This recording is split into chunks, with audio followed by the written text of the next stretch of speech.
மாட்டேன். இன்றைக்கு விசுவாசத்தில் 2 விதமான காரியங்கள் உண்டு. விசுவாசத்தில் 2 விதமான காரியங்கள். அதில் எப்படிப்பட்ட விசுவாசம் நமக்குள் இருக்கிறது என்று சொல்லிதான் முதல் நம்ம பார்க்க போகிறோம். ரோமர் 4ஆம் அதிகாரம் 19வது வசனத்தை வாசிப்போம்.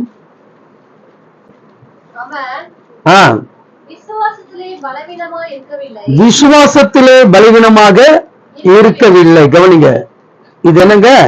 விசுவாசத்திலே பலவீனமாக இருக்கவில்லை. நீங்களா இருக்கீங்களா? இது ஒரு விசுவாசம். இன்னொரு விசுவாசம் சொல்றேன் பாருங்க. அதே 4ஆம் அதிகாரத்துல இது 11வது வசனத்தை வாசிங்க.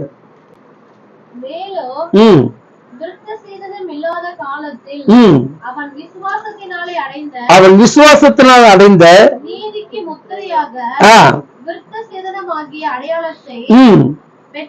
பெற்றான்.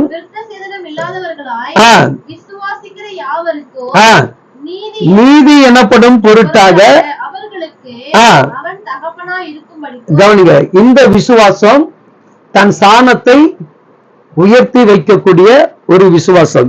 இன்னொரு விசுவாசம் 5ஆம் வசனம் சொல்லுகிறது, ஒருவன் கிரியை செய்யாமல் பாவியை நீதிமான ஆக்குகிற இடத்தில் விசுவாசமா வைக்கிறவனாக இருந்தால் அவனுடைய விசுவாசம் ஆமென். இப்ப 3 காரியத்தை உங்களுக்கு சொல்லி இருக்கிறேன். என்ன காரியம் சொல்லுங்க பார்க்கலாம். என்னுடைய விசுவாசம் எப்பொழுதும் பலவீனமானது அல்ல. நான் விசுவாசத்தின் தகப்பன். நான் இப்போ பாவங்களை மன்னித்து மனிதர்களை பரிசுத்தமுள்ள தேவனுக்கு கொண்டு வரக்கூடிய நீதியினுடைய விசுவாசம் என்கிட்ட இருக்குது. அங்க சொல்லப்படுது பாருங்க, அவனுடைய விசுவாசம் அவனுக்கு நீதியாக எண்ணப்படும். அப்போ உன்னுடைய விசுவாசம் இன்னும் நிறைய 5-6 விசுவாசம் இருக்குது. விசுவாச காரியங்கள் கவனிங்க. 3 விதமான விசுவாசம். எத்தனை விசுவாசம்? முதலாவது விசுவாசத்துல நம்ம என்ன பண்ணக்கூடாதுங்க? பலவீனம் அடையக்கூடாது. விசுவாசத்துல என்ன பண்ணக்கூடாது? எந்த சூழ்நிலையிலும் எந்த நெருக்கடி வந்தாலும் எந்த பிரச்சனை வந்தாலும் நம்ம முதல் இழக்கிறது என்னங்க? பலவீனம். விசுவாசத்துல நம்ம என்ன பண்றோம்? பலவீனம் அடைகிறோம். நம்ம என்ன சொல்லிக்கலாம், நான் விசுவாசத்துல எது கிடையாது, பலவீனமானவன் இல்ல. அப்படி பலவீனமானவன் இல்லைன்னு சொன்னா அந்த விசுவாசத்துக்குரிய அர்த்தம் என்ன? ஒரு கேள்வி. இப்ப நீங்க விசுவாசத்துல எப்படி இருக்கிறீங்க? உண்மைதானே? சரி, இந்த விசுவாசத்தை பலனுடைய அர்த்தம் என்ன? என்னுடைய வாழ்க்கையில எவ்வளவு பிரச்சனை வந்தாலும் அந்த பிரச்சனை கண்டு சோர்ந்து போகாமல் பிரச்சனை ஜெயிக்கக்கூடிய பலனுள்ள விசுவாசம் என்கிட்ட இருக்கிறவங்க கரங்களை தட்டும். ஹல்லேலூயா. ஏனென்றால் சத்துருவானவன் நம்மளை சோதிக்கிற விதம் எதுங்க? இந்த விசுவாசத்தை அடிப்படை கொண்டுதான். இங்க தேவன் செய்த அற்புதம் எல்லாமே நீங்க பாத்தீங்கன்னா விசுவாசத்துடைய மையப்பொருள். தேவன் செய்கிற அற்புதம் எதுங்க? ஏன்னா விசுவாசத்தை துவங்குகிறவரும் முடிக்கிறவரும் அவர் தான். நீ நானும் விசுவாசிக்கல, அவர் நம்மை விசுவாசிக்க வைக்கிறார். உனக்கு எனக்கு விசுவாசி பெயர் அல்ல, அவர் நமக்கு அந்த விசுவாசி என்கின்ற பெயரை உருவாக்கி கொடுக்கிறார். உனக்கு எனக்கும் பாவத்திலிருந்து விடுதலை கிடைக்கின்ற நம்பிக்கை கிடையாது, பாவத்திலிருந்து விடுவிப்பேன் என்று சொல்லக்கூடிய ஒரு விசுவாசத்தை நமக்கு ஏற்படுத்தி கொடுக்கிறார். இன்றைக்கு அன்பான தேவ பிள்ளைகளே, உன்னுடைய விசுவாசம் பலவீனம் இல்லாமல் இருக்கணும். இந்த விசுவாசம் எப்படி இருக்கணும்? பலவீனம் இல்லாம. ஏன்னா பலவீனப்படுத்தும். விசுவாசத்தை என்ன பண்ணும்? பலவீனப்படுத்தும். ஆபிரகாமுடைய அந்த வார்த்தை அழகா சொல்லுகிறது. நீங்க வாசித்து பாருங்க, அந்த 19ஆம் வசனம். இருக்கவில்லை. அவன் ஏறக்குறைய 100 வயதுள்ளவனாய் இருக்கும்போது தன் சரீரம் செத்து போனதையோ சாராளுடைய கர்ப்பம் செத்து போனதையோ என்னாது இருந்தா. நல்லா கவனிங்க. விசுவாசம் எப்படிங்க? என் வாழ்க்கை முடிஞ்சு போச்சுன்னா என்ன கூடாது, என் வாழ்க்கை இனிமேட்டு உயிர்ப்பிக்காதுன்னா என்ன கூடாது, என் வாழ்க்கை இதோட முடிந்து இனிமேட்டு நான் மற்றவர்களை போல வாழ முடியாதுன்னு என்ன கூடாது, என்னால வாழ முடியும். மற்றவர்களை காட்டிலும் மேல என்ன பண்ணுவேன்? உயர்ந்து ஆசீர்வதிக்கப்பட போகிறேன். இன்னொரு வசனம் உங்களுக்கு அழகா சொல்றேன் பாருங்க. 3ஆம் அதிகாரத்துல ரோமர்ல 3வது வசனம் இவ்விதமாக சொல்லுகிறது. விசுவாசியாமல் போனார்கள் என்று அவர்களுடைய அவிசுவாசம் தேவனுடைய உண்மையை அவமாக்குமோ? எதுங்க? யாருடைய? தேவனுடைய உண்மையை அவமாக்குமோ? நல்லா புரிஞ்சுக்க அன்பான தேவ பிள்ளைகளை, வசனங்களை நல்லா கோடிட்டு நீங்க வைத்து படிங்க. உன் விசுவாசம் பலவீனம் ஆயிடுச்சுன்னா தேவனுடைய உண்மைத்தன்மை உன்னை விட்டு போகிறது இல்லையா? ஒருத்தர் மேல நான் நம்பிக்கை இழந்துட்டேன்னா அவங்க என்னதான் உண்மை சொன்னாலும் என்ன பண்ண மாட்டேன், நம்ப முடியாது. இது மனுஷனுடைய இயல்பு இல்லையா? இப்ப நான் என்னதான் என்னை பத்தி சொன்னாலும் என்ன யாரும் நம்ப போறதில்ல, அது வேற விஷயம். ஏன்னா நம்பிக்கை தன்மை என்ன பண்ணிட்டாங்க, இழந்துட்டாங்க. அதுபோல தேவ பிள்ளையாகிய நீங்க விசுவாசத்துல, கர்த்தர் மீது இருந்த அந்த விசுவாசத்துல நீங்க பலவீனம் அடைஞ்சிட்டீங்கன்னா அவர்கிட்ட இருக்கிற உண்மைத்தன்மை உங்கள்கிட்ட என்ன பண்ணுதுங்க, மறைக்கப்படுகிறது. அல்லேலூயா. அவர் செய்யக்கூடிய அந்த நீதி என்ன பண்ணுது, மறைக்கப்படுகிறது. அவர் கொடுக்கக்கூடிய ஆசீர்வாதங்கள் நம்ம விட்டு கடந்து போகிறது. இன்னும் நான் உங்களுக்கு அழகாக புரிகிற மாதிரி இன்னொரு காரியத்தை நான் சொல்லுகிறேன். ஏனென்றால் இன்றைக்கு அநேகருடைய வாழ்க்கையில விசுவாசிக்கிறோம், எல்லாம் செய்கிறோம், ஆனால் அந்த விசுவாசத்துடைய அடிப்படை சாராம்சம் நம்ம புரியாம இருக்கிறார். அதுல கடைசி வசனம் சொல்லுது பாருங்க, 3ஆம் அதிகாரத்துல, அப்படியானால் விசுவாசத்தினாலே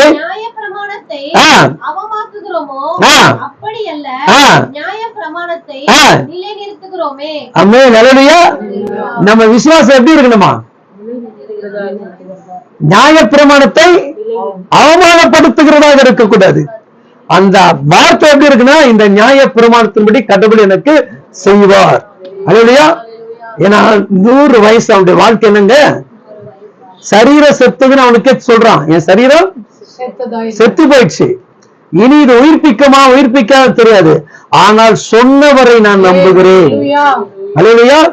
இது அற்புதம் நடக்குமா நடக்காது எனக்கு தெரியாது, நடக்க செய்கிறவரை நான் நம்புகிறேன். ஊழியர் மூலமாக சொன்னது செயல்படுமா செயல்படாத தெரியாது, ஆனா சொல்ல வைத்த தேவனை நான் நம்புகிறேன். அந்த விசுவாசத்துக்குள்ள நீங்க வளரும் போது உங்க விசுவாசம் என்ன பண்ணுங்க, பலவீனம் அடையாத பலன் அடையும். அல்லேலூயா. அல்லேலூயா. அப்போ தேவன் சொல்லுகிறார், நீ என்னை விசுவாசித்தால் இப்பொழுது தேவனுடைய மகிமையை காண்பாய். அவர் வேற எதையும் சொல்லல, நீ இன்றைக்கு இப்போ என்னை விசுவாசித்தா என் மகிமை காண்பார். விசுவாசம் இல்லைன்னா என் மகிமையை உன் வாழ்க்கையில என்ன பண்ணாது, வெளிப்படாது என்றார். அப்ப ஏன் நம்முடைய வாழ்க்கையில சில நேரங்கள் அற்புதம் தாமதமாகுது இல்லையா? நிறைய நம்ம ஜெபம் பண்ணிட்டு இருப்போம், ஜெபிக்கும் போது விசுவாசத்தை சோதிக்கப்படும். ஜெபம் எவ்வளவுக்கு எவ்வளவு உன் வாழ்க்கையில அதிகரிக்கப்படுகிறாயோ பிரச்சனை மூட்டை கணக்குல வரும், சும்மா இருக்காது. அப்படியே வீட்டுக்குள்ள வந்து கதவு டொங்கு டொங்குன்னு தட்டும். நைட்டு பாத்தீங்கன்னா ஈட்டி வந்து இதயத்துல குத்துற மாதிரியே இருக்கும். நம்ம சில பேர் வீட்டுல ஏஞ்சல போட்டு என்ன பண்ணிருப்பாங்க, ஈட்டியை வச்சுட்டு உட்கார்ந்துருப்பாங்க. அது போல நீ ஜெபிக்க ஆரம்பிச்சா சத்துருவான் என்ன பண்ணுவாங்க, உன் இருதயத்தை குத்துவான். அப்ப அந்த குத்தும் போது உன் விசுவாசம் சற்று என்ன பண்ணும், தளர்ந்து போகும். அவனுக்கு தேவை என்னன்னா உன் விசுவாசம் தளரணும், உன் நம்பிக்கை என்ன பண்ணக்கூடாது, மறுபடியும் கிறிஸ்துவின் மேல விசுவாசம் வைத்து விடக்கூடாது. நீ மறுபடியும் நீ பலன் ஆயிட்டுனா அவன் தோத்துருவான். அதனால அவன் என்ன பண்றாங்க, நம்மளை பலவீனப்படுத்துகிறான். நல்லா கவனிச்சு பாருங்க, 12 வருடம் பெரும்பாடு ஸ்திரீ பயங்கரமான ஆஸ்திகள் என்ன பண்ணான், அழித்து மருத்துவமனைக்கு பண்ணி எல்லாம் முடிஞ்சு போச்சு. இப்ப அவளுக்கு என்ன கிடையாது, செலவழிக்க பணம் கிடையாது, மற்றவர்களை அழைத்து விடுதலை பார்க்கறதுக்கு முகாந்திரம் கிடையாது. இப்போ அவளுடைய விசுவாசம் யாரை நோக்கி போகிறது, தேவனை நோக்கி போகிறது. அப்ப தேவனை நோக்கி போகும்போது அவளை போக விடாதபடி என்ன பண்ணுது, அவளை சுற்றி தடைகள் நிக்குது. ஸ்திரீயானவள் ஒரு ஆண் கூட்டத்துக்குள்ள என்ன பண்ண முடியாது, போக முடியாது. அப்போ இவ விசுவாசத்தை தொடர்ந்து ஆரம்பிக்கிறாள், முடிக்க விடாதபடி சத்ரு என்ன பண்றான், சுத்தி கொண்டிருக்கிறான். ஆனால் அதை தாண்டி இந்த நெருக்கடியோ இந்த என்னை சுத்தி இருக்கக்கூடிய முகங்களை குறித்து எனக்கு பிரச்சனை கிடையாது, அது நடுவுல ஒருத்தர் இருக்கிறாரு, அவரை தொட்டா போதும். அல்லேலூயா. என் வாழ்க்கையில எவ்வளவு போராட்டம் வரும், எவ்வளவு பிரச்சனைகளை சுத்தி கொண்டிருக்கும், ஆனா பிரச்சனைக்கு தீர்வு கொடுக்கக்கூடிய ஒருவரை நான் விசுவாசிக்கிறேனே, அவரை தொட்டால் போதும் என்று சொல்லி நீ தொட ஆரம்பிச்சுனா உன்னை சுற்றி இருக்கிற பிரச்சனைகள் எதுவாக மாறும். அல்லேலூயா. அப்ப இந்த விசுவாசத்துடைய அடிப்படை, அந்த பலவீனமான விசுவாசம் நம்ம கிட்ட என்ன பண்ண முடியாது, அதான் எப்போ சொல்லுவோம், பிள்ளைகளை எப்போ என்ன பண்ணாதீங்க, நெகட்டிவ் ரோலாக பேசாதீங்க. அது இல்லையா, பைபிள நெகட்டிவ் ரோல் படிங்க. ஆனா நம்ம பேசும்போது என்ன பண்ணணும், பிள்ளைகிட்ட வந்து பாசிட்டிவா பேசணும். கவலைப்படாத, கடவுளை கூட இருந்து நல்லா படிக்க வைப்பார், நல்லா மார்க் எடுக்க வைப்பார், நல்லா நீ அறிவா இருப்ப, நல்லா சிறந்த வீட்டுக்கார்ட்ட காலைல போகும்போது கூட என்ன சொல்லி அனுப்புனா, கவலைப்படாம போங்க, எஜமான் கண்களை கர்த்தர் தயவு கொடுக்க செய்வார் சொல்லி நீங்க கொஞ்சம் ஃபர்ஸ்ட் பழகுறது கஷ்டம். நீங்க அந்த வார்த்தையை சொல்ல சொல்ல நான் உடனே படிக்காது, அது முதல்ல புரிஞ்சுக்கீங்க. உடனே என்ன பண்ணாது, நீ சொன்னிய என்ன நடந்தது, போனே 2 சண்டை தான் போட்டாரு. அப்ப நீங்க என்ன பண்ணீங்க, மறுநாள் சொல்லாதபடி பிசாசுறவ உங்க வாயின் வார்த்தையை லாக் போடுறான். அதை நீங்க அறிஞ்சுக்கிட்டீங்கன்னா மறுபடியும் என்ன பண்ணணும், சொல்லிக்கிட்டே இருக்கணும். அப்பா கிட்ட ஒரு காரியம் ஒண்ணு புரிஞ்சுக்குங்க, ஒரு முறை சொல்லிட்டு விட்டுட்டா விட்டுற மாட்டாரு, அப்படியே விட்டுருவாரு, அவரு மறந்துடுவாரு. அவர்கிட்ட ஒரு குணம் இருக்கு, நீ திரும்ப திரும்ப அவரை தேடினால்தான், திரும்ப திரும்ப அவரை கூப்பிட்டாதான் அவர் என்ன பண்ண, உண்மையாக முழு இருதயத்தோடு என் பிள்ளை என்னை அழைக்கிறார் என்று அறிகிற வரைக்கும் உன்னை என்ன பண்ணாருன்னா கூப்பிட வைப்பார். இல்லையா, ஒரு குருடன் என்ன பண்ணா, தாவீதும் குமாரன்னு கூப்பிட்டான் இல்லையா.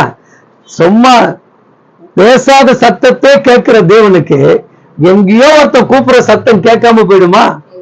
ஏன் அதை கேட்டு கம்முன்னு இருக்கிறாரு இல்லையா.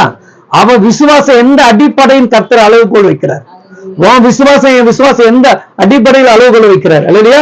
இப்ப நான் சொல்றேன் இல்லையா, என்னால சாப்பிட முடியல, என்னால இது பண்ண முடியல நான் சொல்லும் போது உங்களை கொண்ட கர்த்தர் நம்ம விசுவாசத்தை தூண்டுறார்.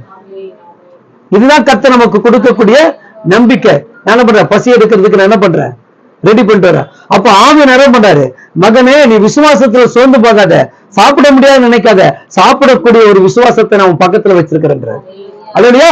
அப்ப அந்த விசுவாசத்தை நம்ம என்ன பண்ணோம், ஆராய்ந்து பார்க்கணும். இன்னொரு காரியத்தை சொல்லுகிறோம் பாருங்க, ஏன்னா நீங்கள் அநேக பேர் என்ன பண்றீங்கன்னா, அத 30வது வசனத்தை வாசிங்க.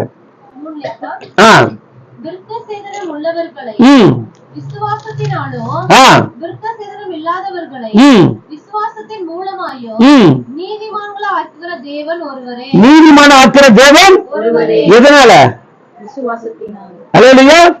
எந்த அடிப்படையில நீ கர்த்தரை விசுவாசிக்கிற. இப்ப பார்த்தல 4வது வசனம் 4:5 என்ன பார்த்தோம், கடைசி அவனுடைய விசுவாசம் அவனுக்கு இங்க என்ன சொல்லப்படுகிறது, விசுவாசத்தின் மூலமாக நீதிமானாக்குகிற தேவன் ஒருவர் உண்டு.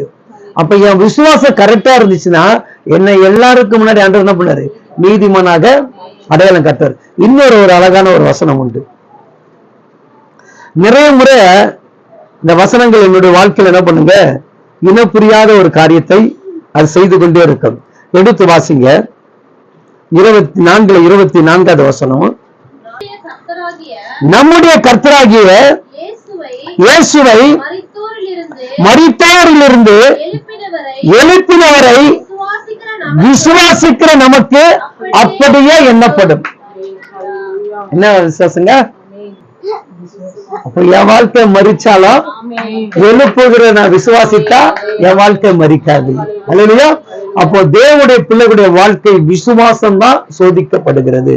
அதான் அவர் சொல்றாரு 1:1 என்ன சொல்றாரு, உன் விசுவாசத்தை தான் அதிக விலையேறப்பெற்றாங்க, கவனிக்கணும், அதிக விலையேறப்பெற்ற உன் விசுவாசங்கள் சோதிக்கப்பட்டு என்ன பண்ணுதுங்க, சோதிக்கப்பட்ட பிறகுதான் உனக்கு என்ன கிடைக்குதான், பொண்ணா கிடைக்குது, உனக்கு கனம் வருது, புகழ்ச்சி வருது, மகிமை வருது, எல்லாம் எனக்கு. அப்ப இந்த சோதனைக்கு என்ன பண்ணணும்,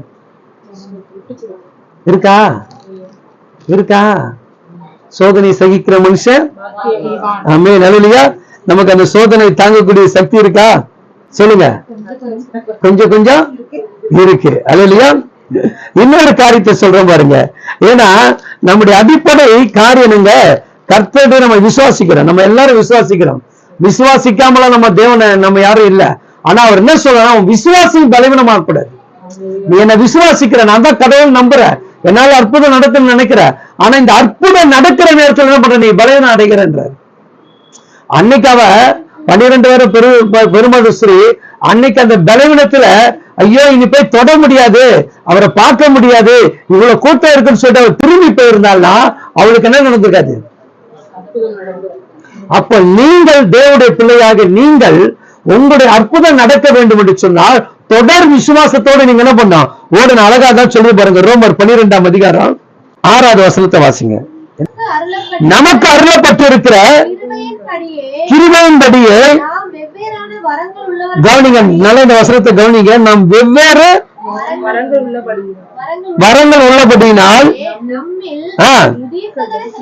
தீர்க்கதரிசனம் சொல்லுகிறவர் வரத்தை உடையவரை விசுவாசத்தின் பிரமாணத்துக்கு என்னங்க. இப்ப உங்களுக்கு எது வருது? உங்க வாழ்க்கைக்கு எந்த வசனம் வருது? உங்க விசுவாசத்துக்கு ஏற்ற தீர்க்கதரிசியான எல்லாருடைய வரங்கள் வித்தியாசம், எல்லாருடைய வித்தியாசம். அதனால ஒருத்தரோட ஒருத்தர் நம்மளால என்ன பண்ண முடியாது, ஒப்பிட்டு பார்க்க முடியாது, ஒப்பிட்டும் பேச முடியாது. 5 வரல இந்த பிங்கர் பிரிண்ட் வச்சுங்க, என் பிங்கர் பிரிண்ட்மா யாருக்கிட்டையும் கிடையாது, இருக்கா? ஏன்னா அப்போ தேவன் என்ன பண்றார், நம்மளை தனித்துவமாக வைத்திருக்கிறார். அப்போ ஒன் மீது இருக்கக்கூடிய விசுவாசம். இப்போ எனக்கு ஒரு நல்ல செய்தி, இன்னைக்கு என் இருதயம் ரொம்ப மகிழ்ச்சியா இருந்துச்சு. எங்க அம்மா சொன்னாங்க, என் மகன் இன்னைக்கு வீட்டுல எல்லாம் வேலை செய்யறப்பா, இந்த மாதிரி இல்லப்பா. அந்த ஒரு செய்தி கிடைக்கிறது பெரிய கஷ்டம் இல்லையா? நான் எப்போ சொல்லேன், ஒரு தேவ பிள்ளைகள் நம்ம எந்த இடத்துல நம்மளை பேசுகிறார்கள் அந்த இடத்துல நம்மளை சாதித்து காட்டணும். இன்னைக்கு அந்த சாதனைக்குள்ள வந்திருக்கிறாரு, பெரிய கிருபை இல்லையா? ஏன்னா இவ்வளவு பொறுமை இந்த பிள்ளைகிட்ட வந்திருக்குன்னா கர்த்தர் செய்திருக்கிற பெரிய ஆச்சரியம். அல்ல எதிரியா இருக்கிறாங்களோ, நம்மளை நிந்தையா பேசுறாங்களோ, நமக்கு பிரச்சனை கிடையாது. நம்ம யாரா இருக்கணும், விசுவாசத்தில் பலன் உள்ளவர்கள். எல்லாருக்கிட்டையும் அந்த விசுவாசம் என்ன பண்ணுங்க, ஒரு நாள் அவங்களை உணர்த்தும். நம்ம என்ன பண்றோங்க, சபட நம்மள நின்றோம், நம்மள பேச மாட்டோம். அப்ப யார் முந்திக்கணும்? அப்போ இன்னைக்கு உணர ஆரம்பிக்கிறோம். அந்த விசுவாசத்துக்குள்ள நம்ம வளரணும். அந்த விசுவாசம் தான் நம்முடைய கை, அந்த விசுவாசம் தான் நமக்கு. நம்மளை பார்த்து ஒருத்தங்க பலவீனம் எடுச்சோம்னா நம்ம பலனுள்ளவர்களாக இருந்து அவங்கள நமக்குள்ள கொண்டு வரணும். இங்க சொல்லப்படுது பாருங்க, இன்னொரு காரியத்தை நான் உங்களுக்கு சொல்றேன் பாருங்க. அதிலே வாசிங்க, 10வது வசனத்தை வாசிங்க. சகோதர சிநேகத்திலே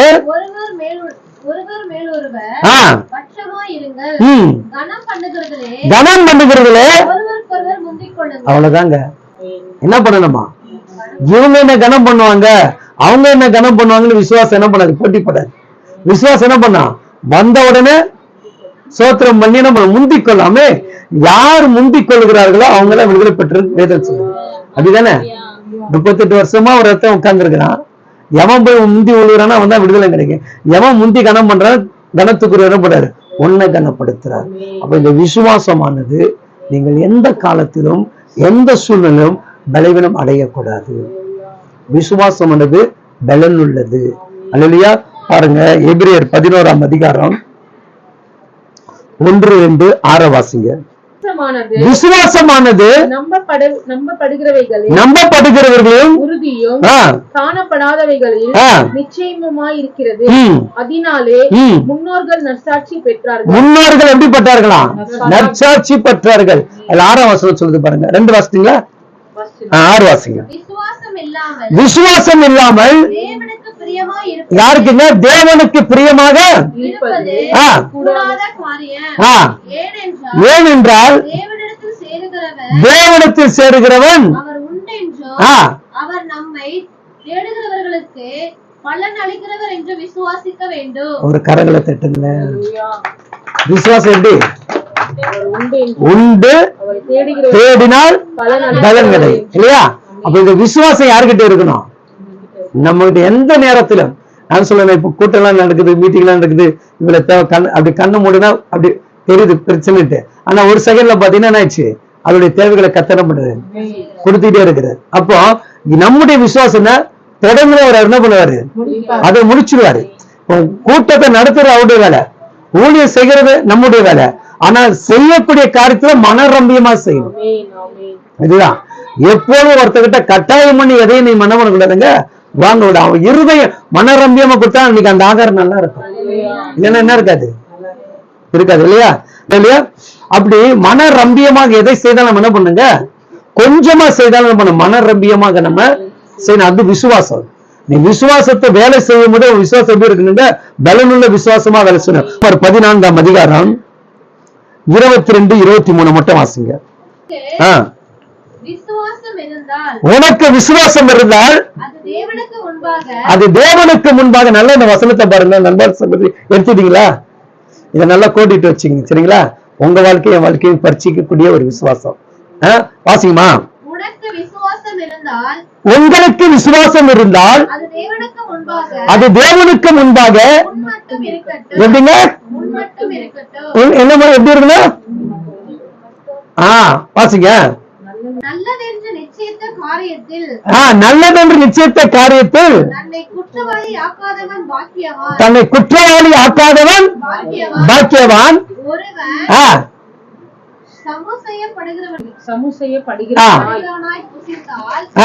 அவன் விசுவாசம் இல்லாமல் புசிக்கிறபடியினால் விசுவாசத்தினாலே இதுங்க. உனக்கு விசுவாசம் இல்லைன்னா யாரு? இதுலதான் 7 வசனம் பாருங்க. உனக்குள் விசுவாசத்தை அது தேவனுக்கு முன்பாக மட்டும் என்ன பண்ணோம்? வெளியே போய் நான் என்ன பண்ண, நான் விசுவாசம் நான் அப்படி இப்படின்னு சொல்ல கூட நம்ம என்ன பண்ணக்கூடாதான். இதுதான் பைபிள். அதனால்தான் சில நேரங்கள் சாட்சி சொல்லும் போது கூட தேவன் நாம மகிமைப்படும்படியாக தேவன் கிரியை செய்தார், தேவன் அற்புதத்தை செய்தார், தேவ மனிதர்கள் மூலமாக கர்த்தர் இந்த காரியத்தை வாய்க்க பண்ணினார். தேவன் அழைக்கப்பட்ட ஊழியரையும் கனப்படுத்தணும், தேவனையும் சேர்ந்து கனப்படுத்தணும். அங்க என்ன பண்ணுனா தேவனால் கொடுக்கப்பட்ட தேவ ஊழியர் மூலமாக கர்த்தர் எங்களுக்கு இந்த காரியத்தை. அப்ப தேவனுடைய நாமம் மட்டும்தான் முன்னாடி நிக்கணும். அல்லேலூயா. விசுவாசம் என்ன பண்ணக்கூடாது, வெளியே தெரியக்கூடாது. ஆபிரகாம் விசுவாசம் யாருக்கும் வெளியே தெரியாது. தன் மகனை கொண்டு போய் பலி செலுத்தும் போது மனைவிக்கு கூட தெரியாது, மனைவி கிட்ட கூட சொல்லல. கடவுள் சொன்ன வார்த்தையை விசுவாசித்து போனான். அவனுக்கு தெரியும் கொடுத்தவர் என் பிள்ளையே எடுக்க மாட்டார் அந்த விசுவாசம். அல்லேலூயா. அது போல உன் வாழ்க்கையை கர்த்தர் ஆசீர்வதித்து கொடுத்தார்னா அவர் எடுக்க மாட்டார் என்கிற நம்பிக்கையோடு நீ விசுவாசத்துல கடந்து போவானா கர்த்தர் உன் கூட இருந்து பெரிய காரியங்களை செய்வார்.